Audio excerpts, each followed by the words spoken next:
Hey there, thank you so much for clicking on our video. I'm Melissa. And I'm Ashley, and we are the hosts of Bible and Banter. Bible and Banter is a space for real conversations through the lens of faith. We hope to be a reminder that we serve a good God who left us a living word to tackle all that life throws our way. Hey, so let's get into it. Let's go. So first and foremost, happy Mother's Day to all of the amazing women who, whether you have birthed a child or you have stepped in as a mother figure to someone, adopted a child, whatever. If there's anyone's mom. If you're a dog mom like me. No, I'm just kidding. Listen, if you are a co-parenting auntie.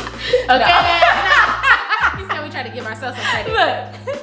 Happy Mother's Day. Happy Mother's Day. This is a beautiful day and you deserve to be celebrated. A beautiful woman. And to all of the daughters or sons who are out there, I pray that you are showering your mom with just all the love and gratitude that you can in whatever form that may come in. I know if you have a mom like me, like I really wish I had like one of those moms who are like, I know. My mom would be like, I'm not trying to be like this little bitty guy.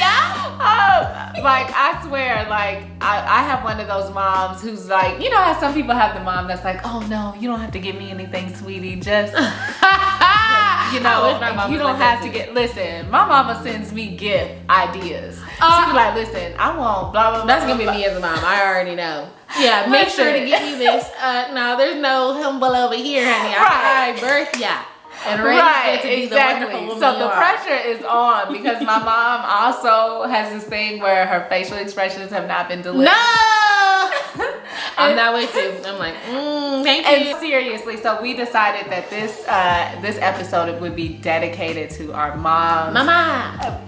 Right, and so we wanted to share, I think it'd be great to share like one of the biggest lessons that we feel like we have learned from our mom. Oh, there's so many, man. I'm like, let me think. I know, right? Let me on the wall. I know. It's so like, I think mothers are so instrumental. I feel like, you know, whether you birthed a child like you said, or even been in the process of that and maybe didn't necessarily have the child, I think that there's still a part to play in that and just being in that mothering role. Yeah. I mean, I'm not a mother yet. Hopefully one day, God willing, but yeah, you know, it's such a big responsibility. And I know that thankfully I had a mother who really loved and cared and just celebrated me as a person.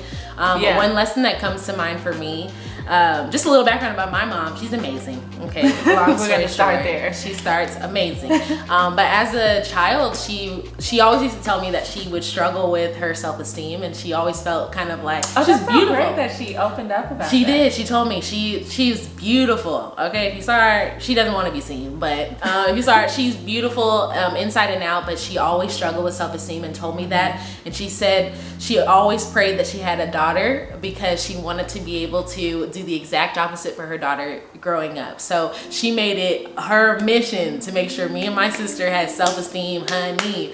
So we had this actual thing that we had to do every single time we got out of the car to go to school or something. She said, what are Jefferson women? And we would always have to follow that up with, we're brown, beautiful, tall, and smart. Super cute, very cheesy. As a child, I didn't think anything of it because I'm like, Mom, I don't want to say it. She's like, what are Jefferson women? And it's anytime that we kind of felt down on ourselves or like we would be feeling disappointed or any kind of like negative emotion, my mom would always be like, what are Jefferson women? Brown, beautiful, tall, and smart. Her last name is Jefferson, just to tie it all together. Putting that all together. And I love that now, like looking back on it, I didn't realize the power that came with that because a little of my background, I grew up in a private Catholic, I had a private Catholic foundation. So a lot of the people around me were not brown, okay? And a lot of them were not tall. I won't say they were smart, but I think that it was really telling for my mom to recognize those things because as a child, I didn't even think about that. Like I didn't even think about the fact that this is an affirmation over our lives, saying that even though I may not necessarily look like the person next to me, I know that I am these things. So you can't come to me and tell me that I'm not any of these things because it's already been established in me. And so I really credit my mom to the confidence that I have in myself now. Not that I've not struggled with self-esteem, but I think I would have been so much worse off had she not instilled that in me and my sister at a very young age. Oh, I love that. Come on, daily affirmation. She's the best. She's the best. Yeah. So for me, I think the greatest lesson that I took from my mom is really my work ethic. And anytime I've gone anywhere, they're always like, man, you just seem so, you have an old soul. And it's really because, you know, millennials, we kind of get this like, this negative tag that we don't want to work for anything. And I think, and which is why they always feel like I have this old soul, because I have this very strong work ethic. Yes. But it really came from having a mom that, so my dad had a stroke that left him disabled when I was just 11 years old, right? And so all of a sudden, and my dad was the primary breadwinner. My mom worked, but she, you know, her job wasn't enough to like run a household. So like, instead of just like, my mom just rolled with the punches. Like, she was working 2 jobs, like, and still like holding the family together. We were still like, there was still so much laughter in our home. And so it just really taught me, like, anytime I was hit with obstacles, like they don't completely take me out. And yes, I do credit God, but I also credit the fact that I watched my mom like be hit with obstacle after obstacle and still rise to the occasion. And so I feel like a lot of that is instilled with me. I graduated high school when I was 17, like in May. So I graduated in May. I already, because from watching my mom and how much she struggled, like I had a plan when I was 12, like of that I knew I was going to college. 12. Girl, I knew I was going to college. Like, you trying to be Beyonce? Wow. So I was like, yeah, me too. But I was like, I knew I was like, I'm not going to graduate for at least 4 years. So I need to also figure out something that I can obtain and I can have a good job so I'm not struggling. So like, I graduated high school in May. I started a trade school in June, and then I started a university in August, and then I was going to the trade school at night, and I was going to the university during the day, and I was working work study in between the time. And like, I look back now and I'm like, how did I juggle all of that? But when I say in the moment, I was just like, because my mom had normalized it for me. Listen, we don't sit around and we don't cry. Like, we get to work so we can pay some bills. We figure out a plan and we keep it going. And so I feel like a lot of my drive comes from watching her like just step up and just really like not lay around and cry about it, not go into a deep depression, but okay, things are changing. So we're about to roll with the punches and we're about to make it work. We're gonna make this food stretch. We're gonna, you know what I mean? We're gonna do what we need to do. So I credit her so much for that. So thank you, Mommy. Thanks, Mom. No, that's amazing. That's amazing. And it's definitely true. She is the hardest working person I know. I know. So I think that is amazing. Yeah. But we would love to hear y'all's mother's stories. How was your experience with your mom? If you had maybe not the best relationship with your mom, we still want to hear from you. We know that I obviously cannot like completely relate, but I can relate to the fact that there's that hole in your heart, or maybe a pain that comes with this day. So I just want to take the space to kind of like recognize those people as well. And I want to fill that in with the fact that you are still, there is no mistake that maybe your relationship with your mother is a little strained, or maybe you don't have a mother at all. None of that is your fault. I want to remind you of that you are a beautiful soul yourself. And maybe if you do want to be a mother in the future, you'd be able to give that to your future children. I love that you brought that up. And just to that point, if you do still have your mom in your life, and you did grow up with you had a positive experience and you have a good relationship with your mom, and this is especially to my younger people, like if you're watching this, like send this to someone, a younger person in your life as well, because I think like, you know, I see even with my cousin, I have a cousin that I'm really close to, and she has a teenage daughter, and I see, you know, that teenage daughter, you know, she confides in me, and sometimes I have to be her mom's advocate, you know, and because I don't think she realizes the blessing that she has in her life right now, and I say send it to someone younger, because I really didn't really realize like how amazing and blessed I was with my mom until I was older and I met people who didn't have that. I thought it was normal. Exactly. Like I thought, well, you're my mom, you're supposed to show me this love. You're supposed to provide for me. You're supposed to be my supporter. And then you meet people as you get older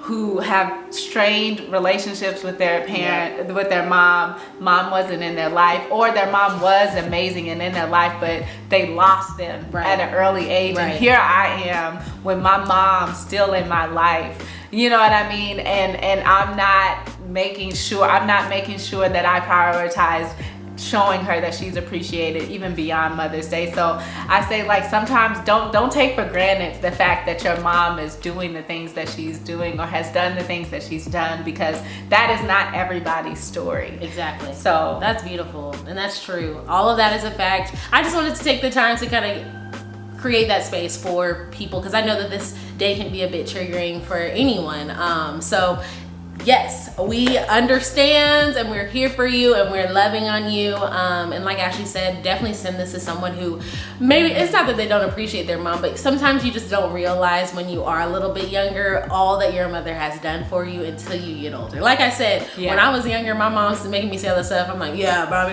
you know, like I was just trying to get out the door. But now that I'm older, I'm like, wow, I'm so glad that I actually, because saying those things really did instill in my mind that, hey, like, all of these things are true about me, and I can walk in that and I can stand in that, and I know who I am. So you can't tell me who I am, because that's the thing. That's what a mother's job is. Her role is to show you this is who you are, because if you don't define who you are, somebody else is going to define it for you, and it may not necessarily be what you actually are. So yes, for mothers, yes, for everything. Thank you, good mothers, present mothers, in lives, mothers of all forms and all kinds, like even if they weren't physically birthed from you and you are taking on the mothering role.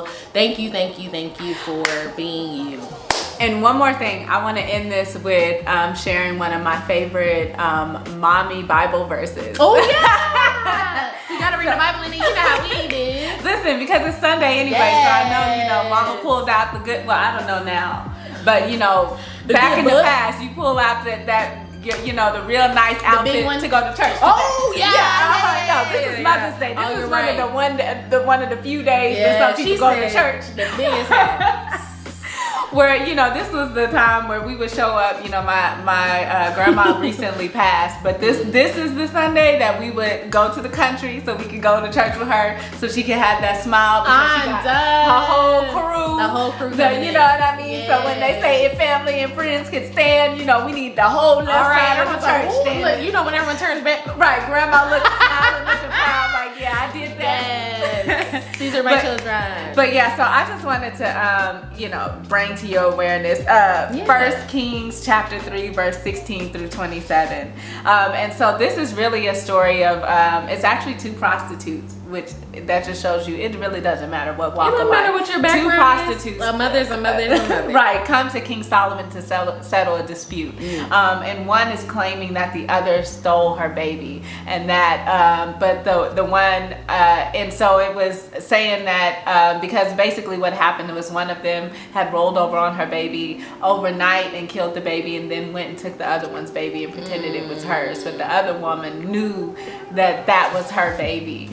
And so they were going to King Solomon to settle the dispute on whose baby it was. And the way that he settled it, I really love the way that he settled it, was by saying, you know what, neither one of you get the baby, I'm just gonna slice the baby in half, and so you can get one half of the baby, and you can so basically kill the baby just to settle this dispute. Right. And the way that he knew who the actual mother was one of them said, okay, I'm fine with that verdict, and the other one, even though it would break her heart, said, no, let her keep the baby.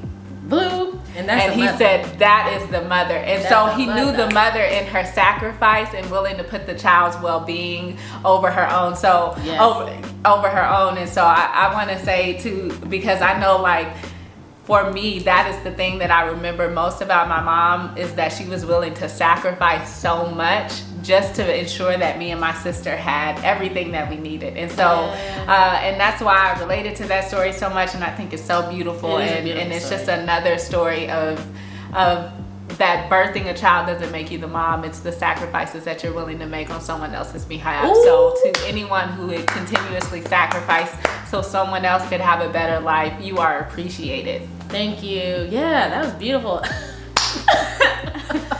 I can't with her. I love that. I love that. Thank you guys so much for watching another video with us. Celebrate your mothers today in any way that they love to be celebrated. Absolutely. Just celebrate them every day, guys, but especially today. It's a beautiful day, hopefully.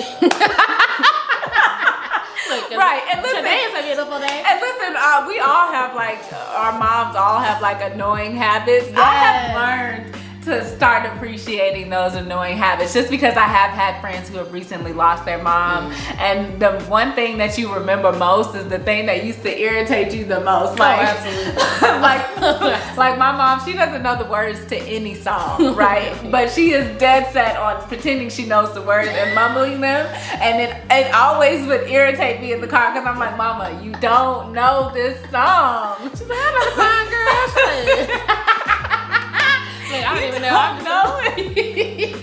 But I love it. I've learned, I'm like, I'm going to laugh about this one day. And so I try to appreciate it now. So give your mom some grace today. Yes. Enjoy your day. Go mamas, go mamas, go mamas. And also don't forget to tune in next Sunday with your mama, okay? Right. With your mom, Listen, right. right. She can relate TV and watch this next one because we got another real and relevant topic coming your way.